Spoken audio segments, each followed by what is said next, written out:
Hi,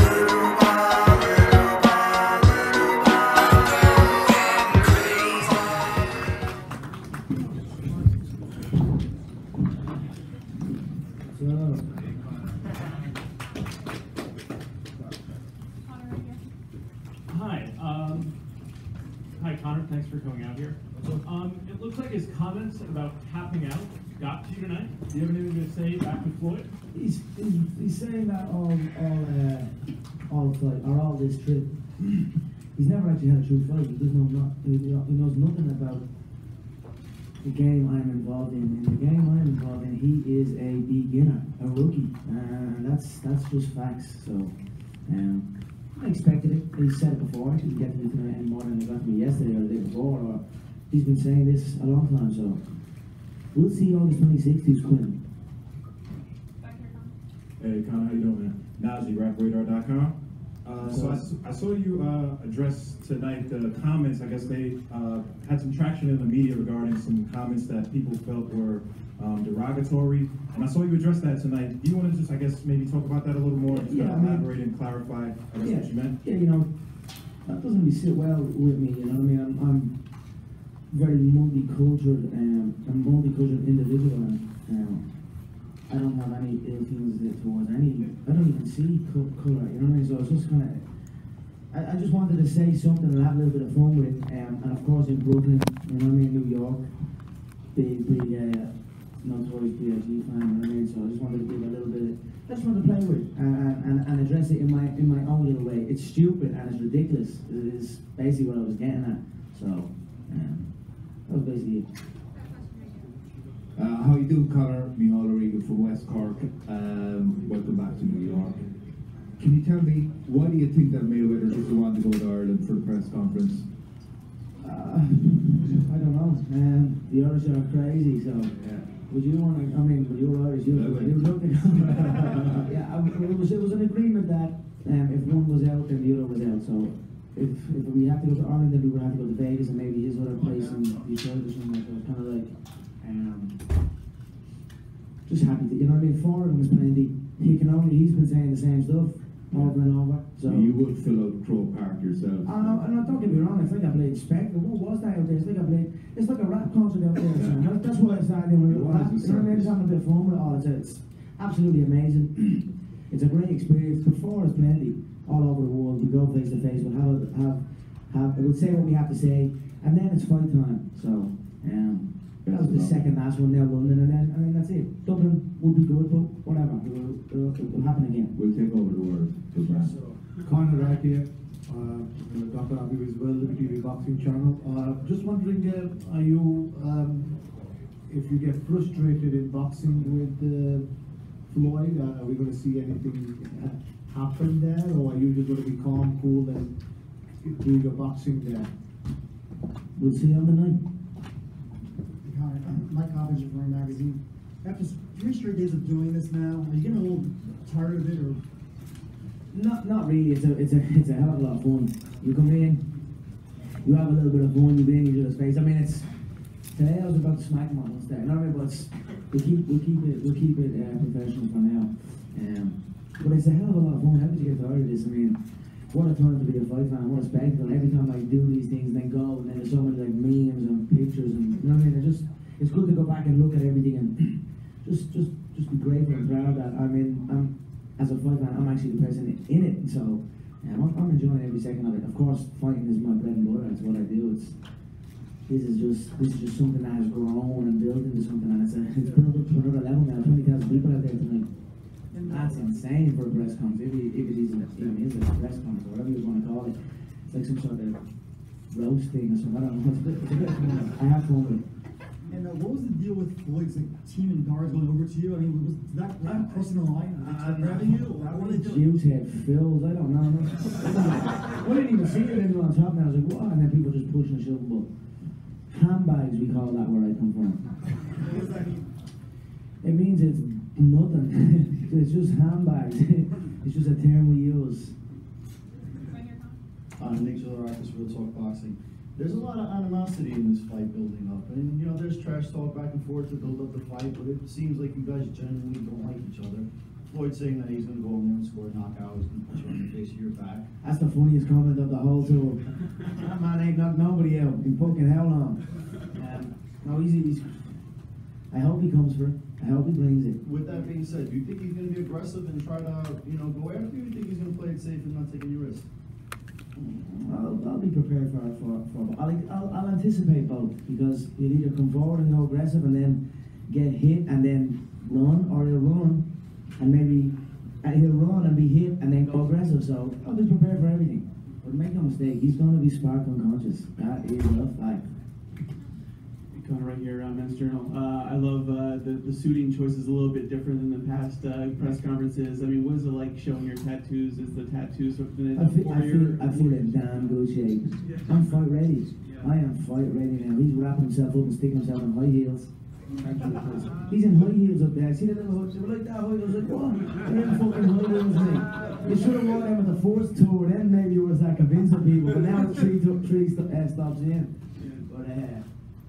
But when you're getting your tattoos, that's something the sort of psychological yeah, things that. I like the way they look. I like how it feels. I just get it done.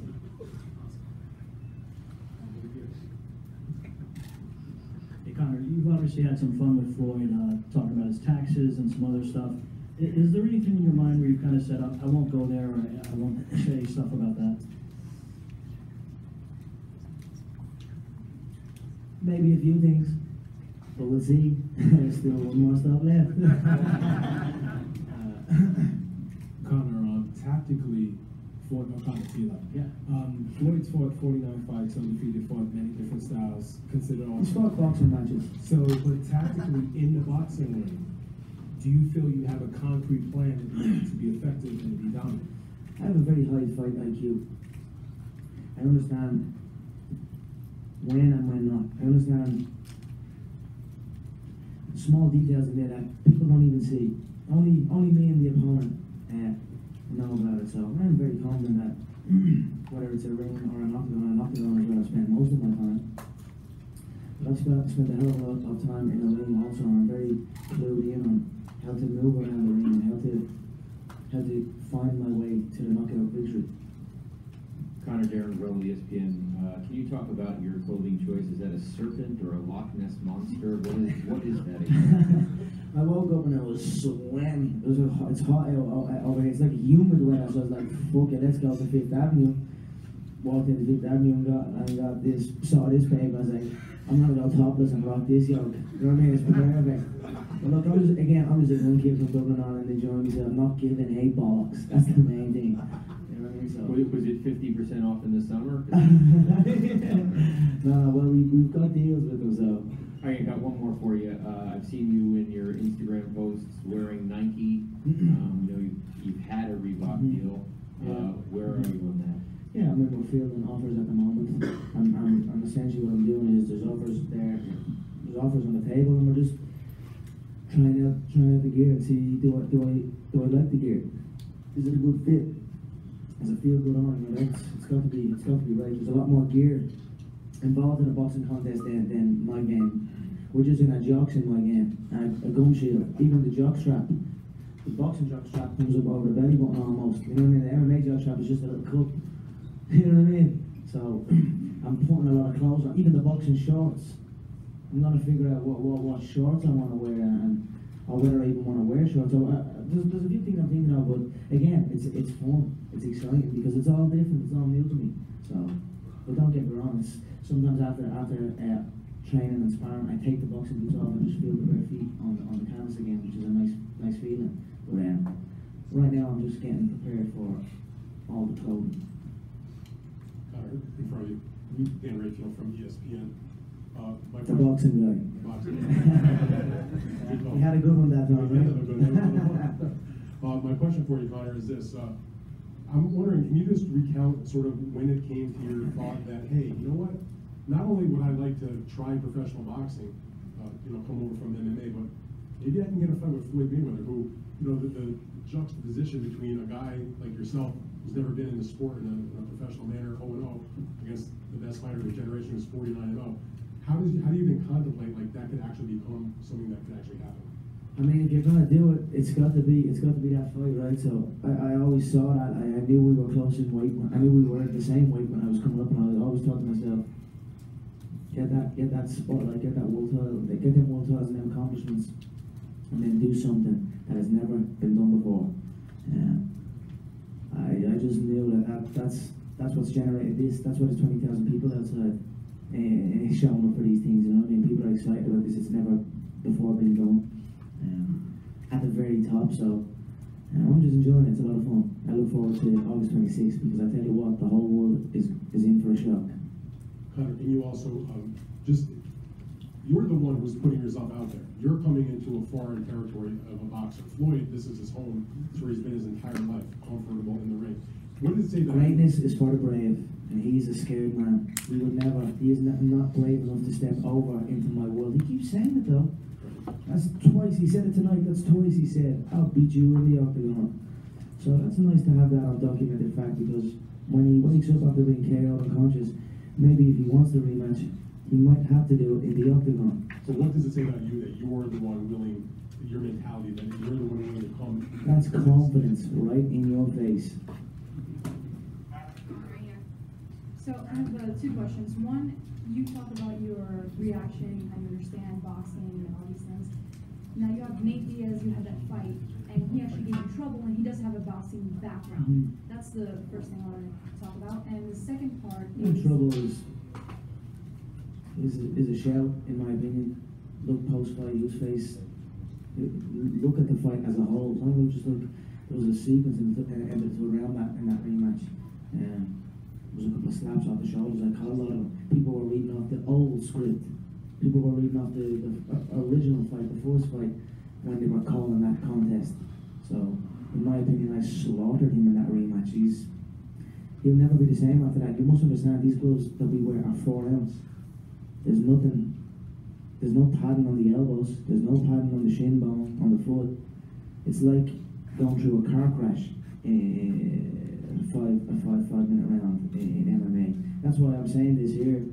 This game is easy. I'm telling you right now. I wake up feeling so good. You know what I mean? There's not a niggle on my body, and I'm getting in super shape. So I don't believe I was troubled. But carry on. The second part is I've watched you from UFC, and any fight that was at all, I think, somewhat a threat or a little bit of trouble mentally, in your sense, you have this chewing manner, like you would chew excessively. Are you nervous? Is that why you do such actions? I'm just chewing. When in the fight?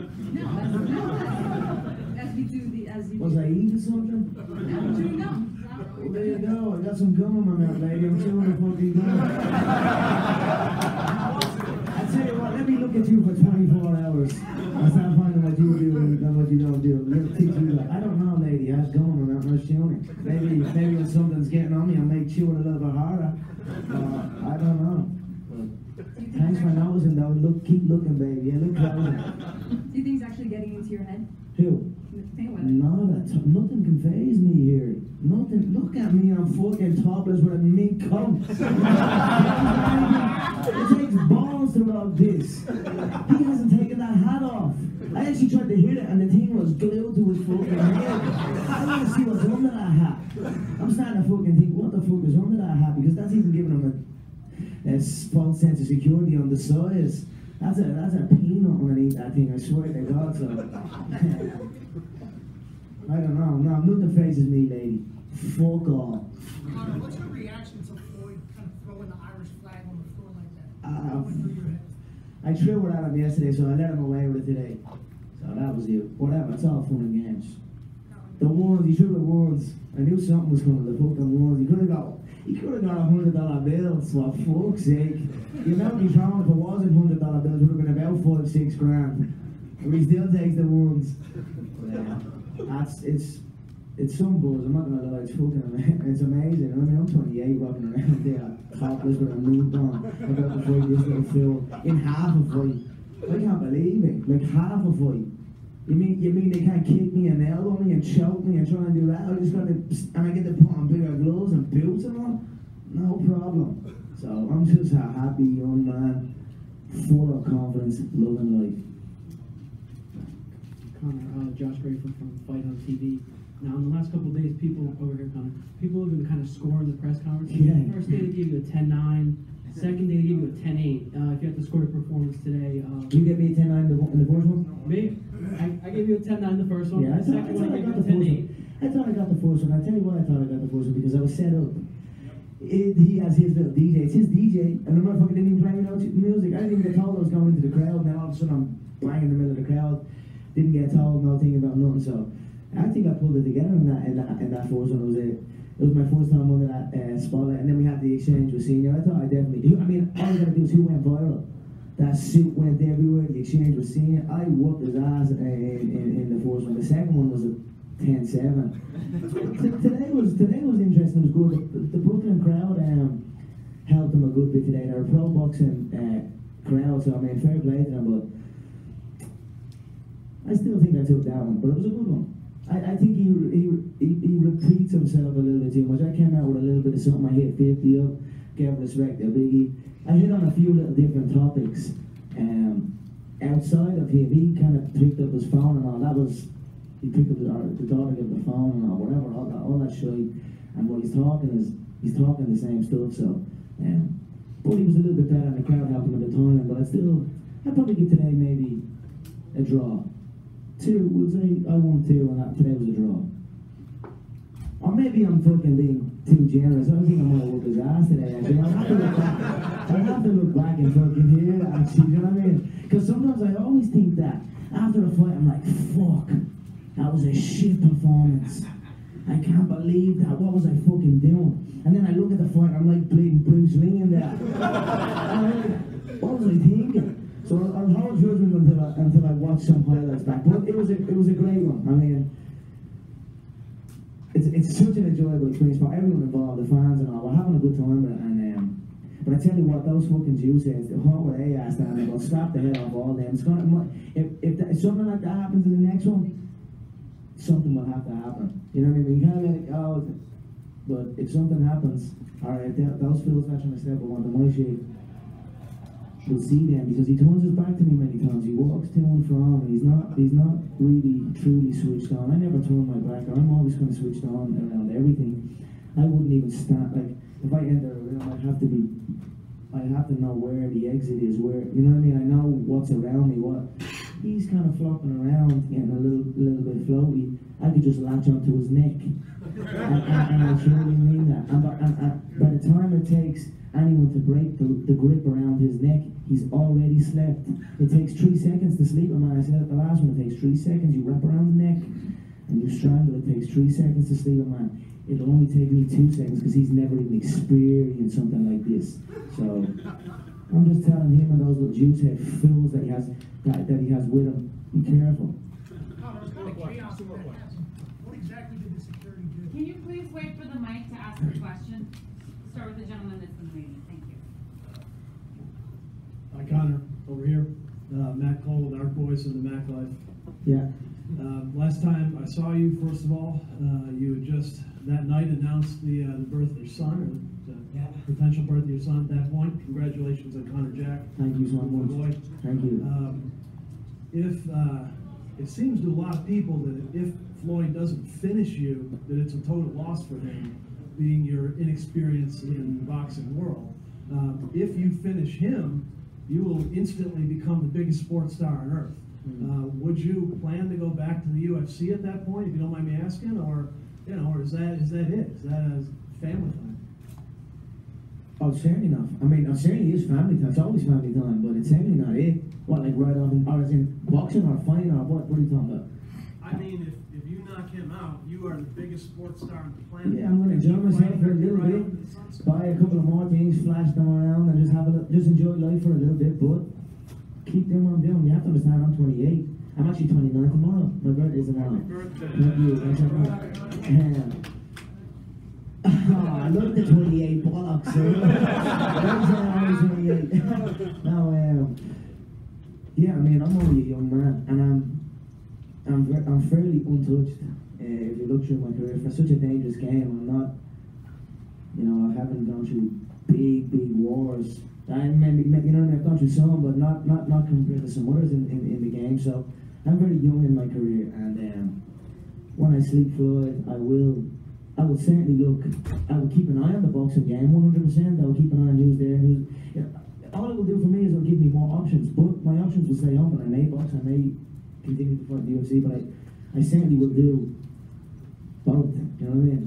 Which is which, or which one next, all that type of stuff I don't know. But I certainly will continue to do both. Thank you, happy birthday. To your right, Connor. Hey, Connor, my name's Mario Simeone. How you doing? Very good. Very good. How's the sparring going for you? You know, 10, 12 rounds, you feel after 4 or 5 rounds, you're hitting him with everything, and this guy's still there. Now, these latter rounds, you know, how do you feel? You're doing the 10 and 12 rounds? It's a 3-minute round, 2 minutes shorter than I'm used to. There's no up and down, there's no scrambles, there's no lifting the leg at this height for kicks, there's no jumping through the air, there's no 360 spins, there's no clinch work against the fence. He's gonna feel like he's wrestling a bear when we tie it for the first time. You know what I mean? And he's gonna be like, no matter what. I come from the game where we grapple, and he boxes. But what a human does under stress and fear, no matter what